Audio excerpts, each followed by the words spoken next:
wabarakatuh. Perkenalkan, saya Sindu Alamsyah. Pada kesempatan kali ini saya akan mempresentasikan filsafat ekonomi sosialistik dan ekonomi Islam. Bismillahirrahmanirrahim.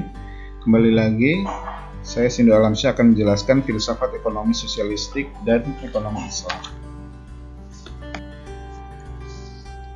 Filsafat adalah ilmu pengetahuan yang menjadi pokok pangkal dan puncak segala pengetahuan yang tercakup di dalamnya 4 persoalan, yaitu apa yang didapat diketahui atau metafisika, apa yang seharusnya dilakukan atau etika, sampai di mana harapan kita atau agama, dan apa hakikat manusia antropologi atau antropologi. Itu menurut Immanuel Kant. Filsafat ilmu adalah cabang filsafat yang mempelajari dan mempertanyakan secara sistematis mengenai pengetahuan ilmu yang berhubungan dalam masalah-masalah filosofis dan fundamental yang terdapat pada ilmu untuk mencapai pengetahuan yang ilmiah. Sedangkan filsafat ilmu ekonomi adalah interdisiplin ilmu ekonomi yang berkutat pada pengkajian teori ekonomi, metodologi ekonomi, berupa penilaian terhadap hasil institusi dan proses ekonomi serta etika dalam proses ekonomi. Sedangkan sosialisme itu sendiri adalah salah satu ideologi yang berpengaruh besar dalam politik internasional di sekitar abad ke-19 yang menyatakan bahwa tidak ada sosialisme sejati karena dalam perkembangannya terdapat banyak ragam sosialisme, salah satunya sosialisme Marx. Sosialisme juga disebut sebagai serangkaian sistem ekonomi dan sosial yang ditandai dengan kepemilikan sosial atas alat-alat produksi dan manajemen pekerja. Secara etimologi, sosialisme adalah berasal dari bahasa Inggris. Istilahnya sosialisme berasal dari bahasa Prancis, yaitu sosial yang berarti kemasyarakatan.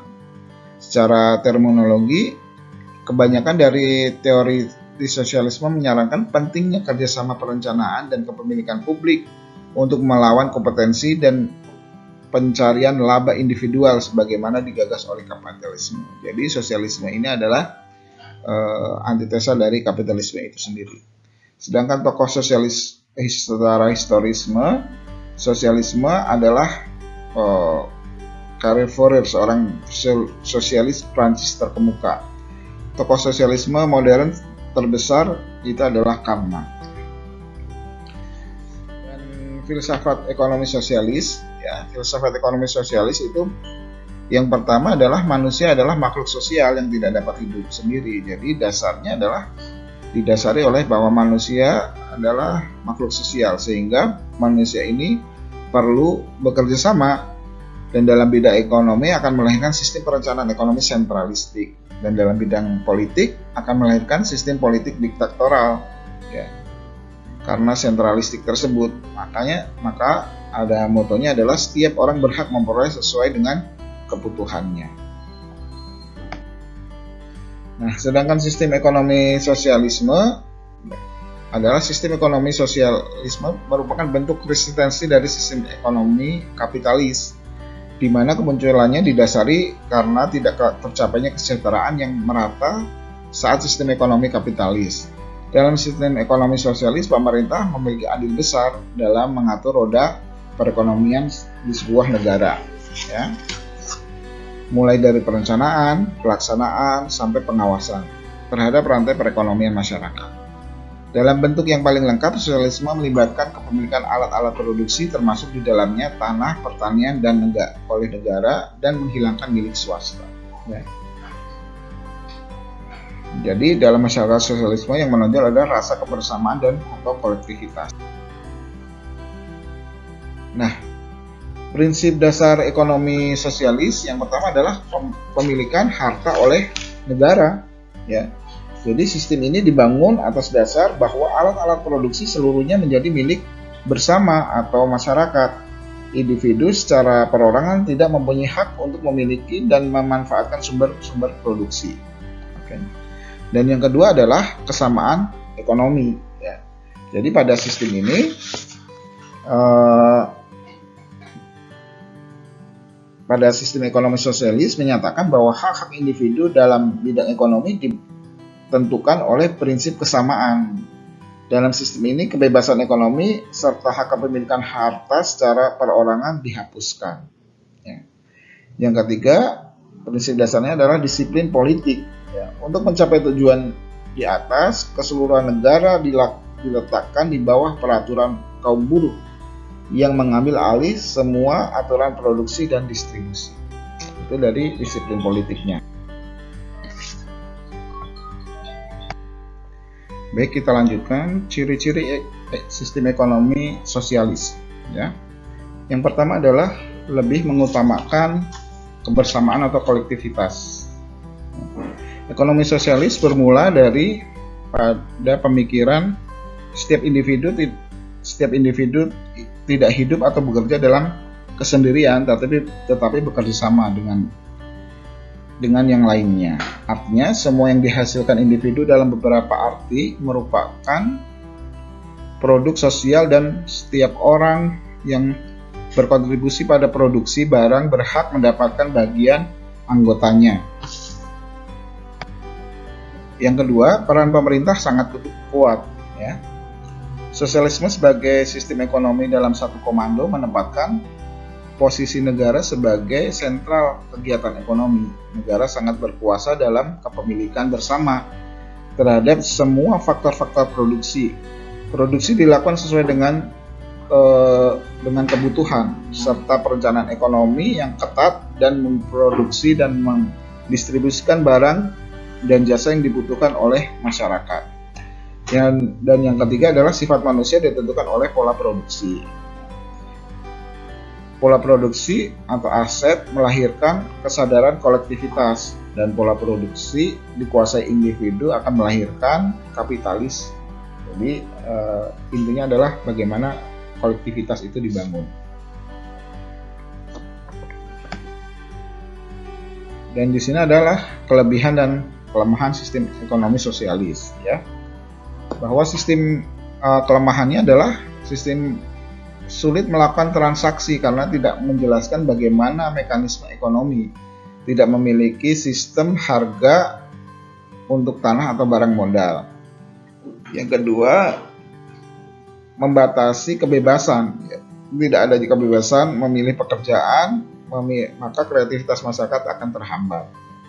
Yang ketiga adalah mengabaikan pendidikan moral. Tidak ada insentif untuk kerja, maka tidak ada untuk bekerja yang lebih baik, prestasi, produksi menurun, dan perekonomian akan mundur. Karl Marx hanya mengkritik keburukan kapitalisme, tapi tidak menjelaskan mekanisme yang mengalokasikan sumber daya di bawah sosialisme. Sedangkan kelebihan ekonomi sosialisme itu adalah disediakannya kebutuhan pokok dan adanya kesetaraan sosial dari yang kaya hingga yang miskin. Selain itu, tersedianya fasilitas kesehatan dan juga pendidikan bagi semua lapisan masyarakat. Yang kedua, didasarkannya perencanaan negara, pemerintah memiliki peran penting dalam melakukan dan mengawasi setiap kegiatan ekonomi sehingga tercapainya kesetaraan pendapatan. Produksi dikelola oleh negara, terhapusnya praktik monopoli di pasar. Inflasi akan lebih mudah ditangani karena langsung oleh pemerintah. Ya. Kalau tadi berbicara ekonomi sosialisme, maka ini saya akan menerangkan tentang Islam, ya, yang nanti akan berbicara tentang filsafat ekonomi Islam itu sendiri.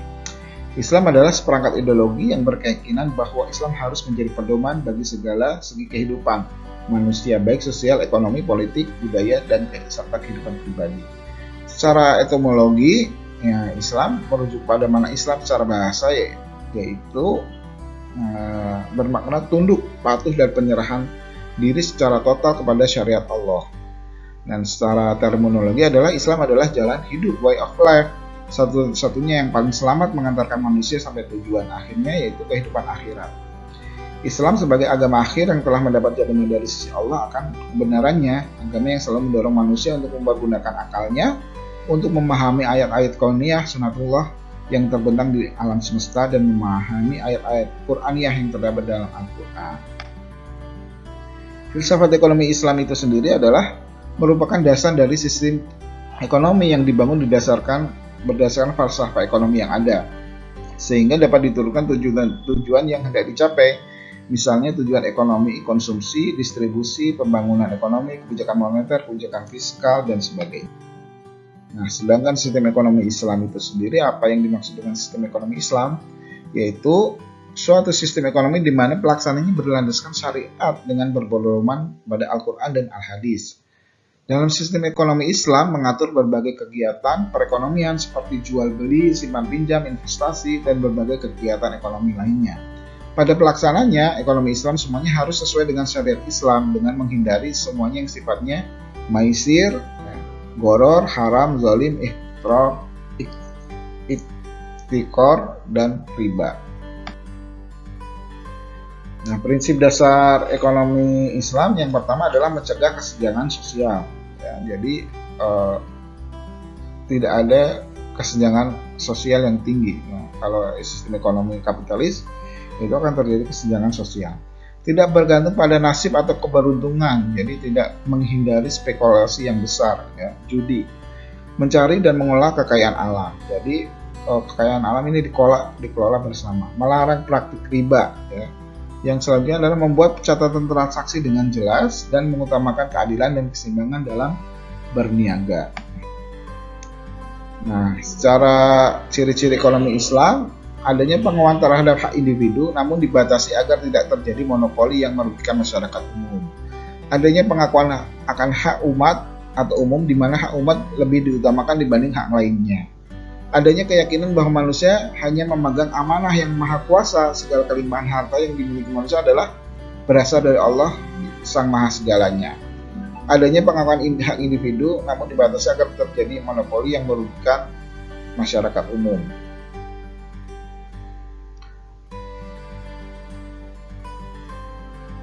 Adanya sistem sedekah, yaitu distribusi kekayaan secara merata dari yang kaya kepada yang kurang mampu. Tidak memperbolehkan adanya bunga atau riba atau tambahannya. Adanya larangan untuk menimbun harta kepada umat Islam.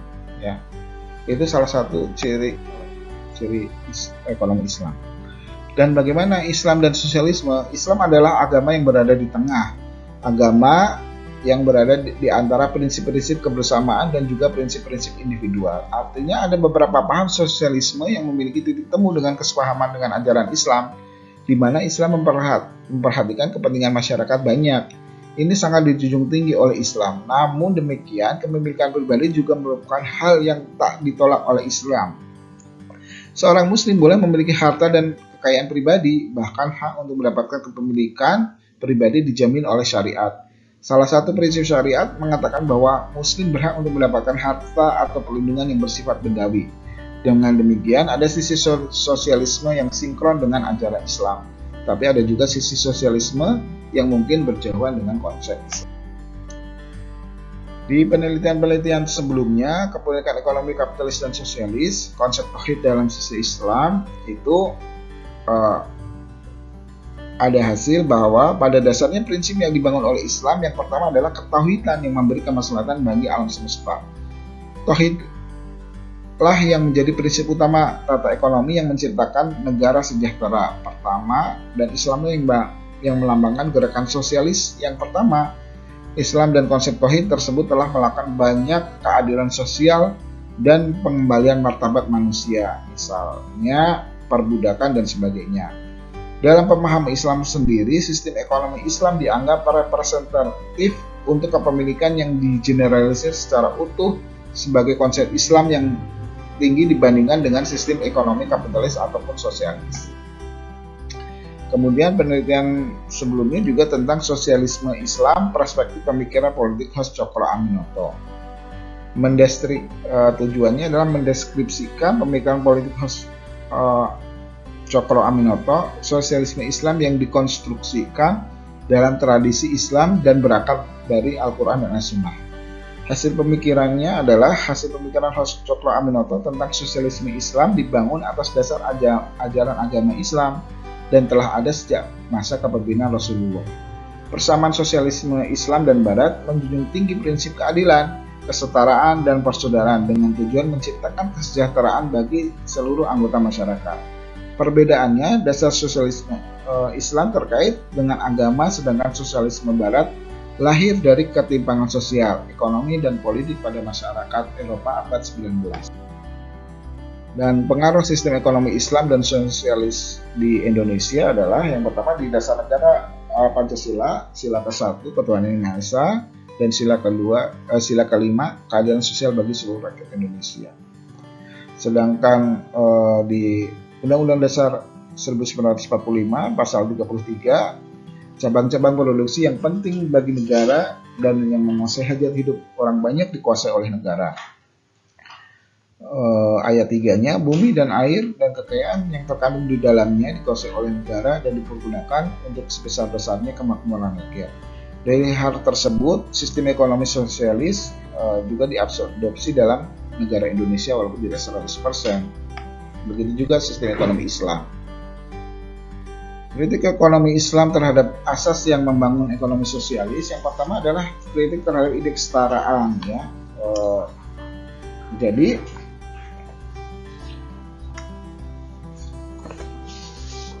yang kedua adalah kritik terhadap ide menghapuskan kepemilikan individu, ya. Tadi sudah dijelaskan bahwa kepemilikan individu juga bisa membuat orang lebih berkembang, dan kritik terhadap konsep pengetahuan produksi dan distribusi secara kolektif. Nah, kesimpulannya adalah ekonomi sosialisme dan ekonomi Islam. Sosialisme beranggapan bahwa kepemilikan bersama merupakan cara hidup yang paling baik dengan sedikit hak milik atau tidak ada milik sama sekali. Sosialisme menginginkan perorganisaan produksi oleh negara sebagai upaya menghapus kemiskinan dan penghisapan orang kecil. Sosialisme menyerukan persamaan hak bagi semua lapisan, golongan, dan kelas masyarakat menikmati kesejahteraan, kekayaan, dan kemakmuran. Sosialisme menginginkan pembagian keadilan dan ekonomi. Sedangkan sistem ekonomi Islam adalah suatu sistem ekonomi di mana pelaksanaannya berdasarkan syariat Islam yang berpedoman kepada Al-Quran dan Al-Hadis. Sistem ekonomi Islam menjawab permasalahan kritik ekonomi sosial terhadap kapitalis bahwa individu dan masyarakat semua diperhatikan. Ya, mungkin itu yang bisa saya sampaikan. Kurang lebihnya mohon maaf. Assalamualaikum warahmatullahi wabarakatuh. Demikian presentasi ini saya sampaikan. Kurang lebihnya saya mohon maaf. Assalamualaikum warahmatullahi wabarakatuh.